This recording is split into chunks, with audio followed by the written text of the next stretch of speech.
After being frozen in carbonite on Cloud City Bespin, Han Solo was collected by the notorious bounty hunter Boba Fett, ready to be taken back to Jabba the Hutt at his palace on Tatooine.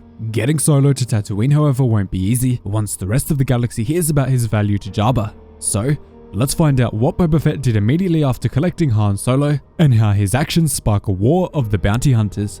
Also, make sure you stay tuned for issue 1 of this comic tomorrow, because there's an absolutely massive reveal involving a certain crime lord, or should I say crime lady, which you will definitely not want to miss. So make sure you're subscribed for that. So the story begins en route from Bespin to the sandy world of Tatooine, aboard Boba Fett's infamous Slave One. On board, Boba stares at the frozen Han while opening up a comms line with Jabba's right-hand man Bib Fortuna. Boba tells Bib that he's got Jabba's package, and in Huttese, Bib wants to make sure that Han is alive, just as the bounty originally stated.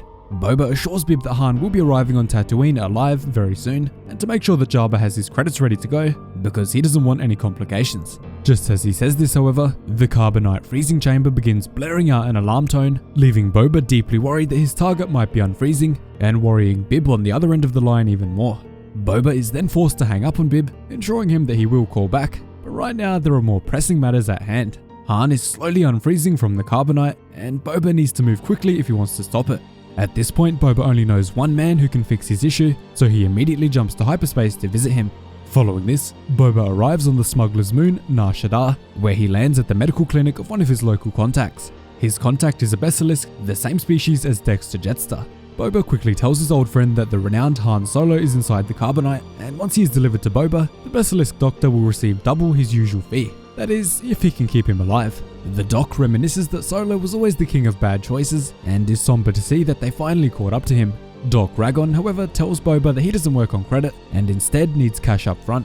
Boba clearly doesn't have the cash on him, so the doc offers another method of payment. He wants Boba to travel to a nearby gladiator pit and enter the ongoing competition to assassinate a fighter named Worman Lictor, who cost the doctor a lot of money in the past. Boba is initially very hesitant to get involved in this doctor's personal beef, and he doesn't want any more enemies than he already has, but with Han thawing out, he really doesn't have a choice. Boba agrees and wants to kill the target on the spot, but Doc Ragon warns the bounty hunter that he'll have to bust through about 1,000 of her guards to get to her if he does it this way. In the gladiator arena, however, anything goes. It's his best chance to kill her. Boba is still very concerned but has no choice but to agree to the deal if he wants to get Han Solo back to Jabba. Boba warns his doctor, however, that he's still got one more problem. Everyone will be targeting him as soon as they see his armor, since it has a pretty big reputation, to put it mildly.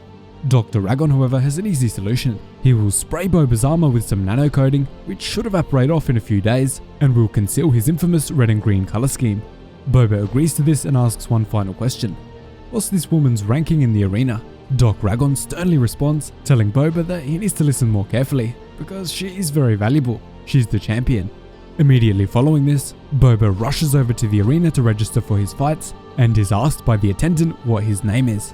Standing tall in his night black Mandalorian armor, Boba proudly tells the booth operator that his name is Jango. The booth operator then tells this Jango he can keep fighting until he either dies or chooses to quit. If he wins, however, he will get triple his entry fee back. Moments before entering the arena, the announcer calls out the next fight, revealing that Boba has taken the awesome stage name the Beskar Brawler. As the gates open, Boba is given a painful flashback to that dark day on Geonosis, where his dad's head was taken off by Mace Windu. He will now use this memory to fuel him in his fight. As he hears the announcer call out the name Jango to the arena, he is jolted back in time to the memories he had of his father. In his fully blackened armor, Boba then rushes out into the arena, making quick work of most of the lower tier opponents, blowing head after head off in the name of his father. Boba was never going to forget that dark day, and wanted revenge in any little way he could get it.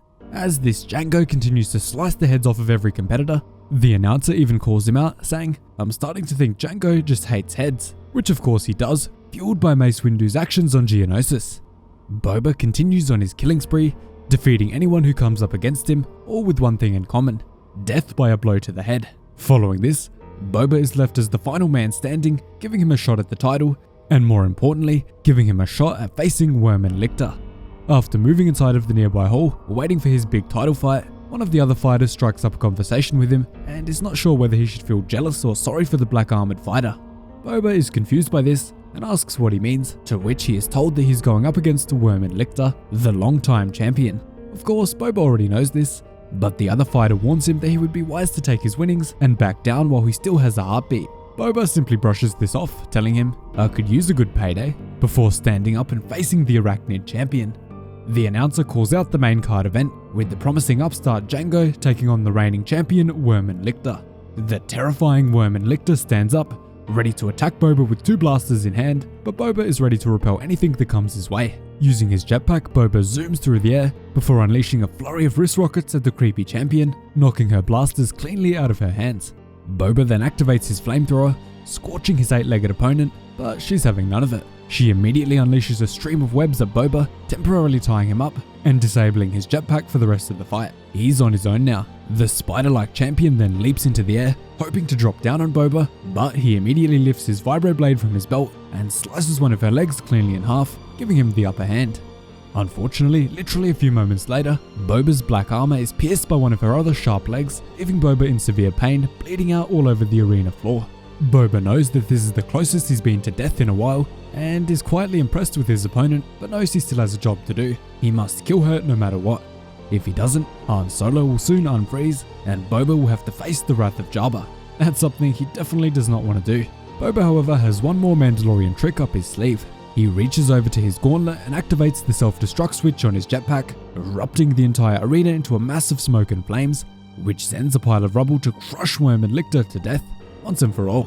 The slimy pink guts of Worman Lictor spread out over the entire arena, absolutely repulsing Boba, but a job is a job, and Boba is not one to give up, no matter how disgusting it may be.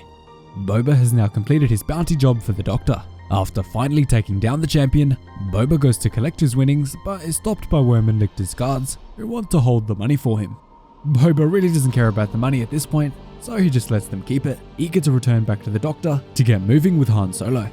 As Boba arrives back at the Doc's clinic, he is shocked to see a mysterious bounty hunter brutally kill his old friend with a blaster bolt to the chest, before stealing Han Solo in the Carbonite. This is obviously a big problem for Boba, because he needs to return Han to complete his job for Jabba. You don't want to get on the wrong side of Jabba.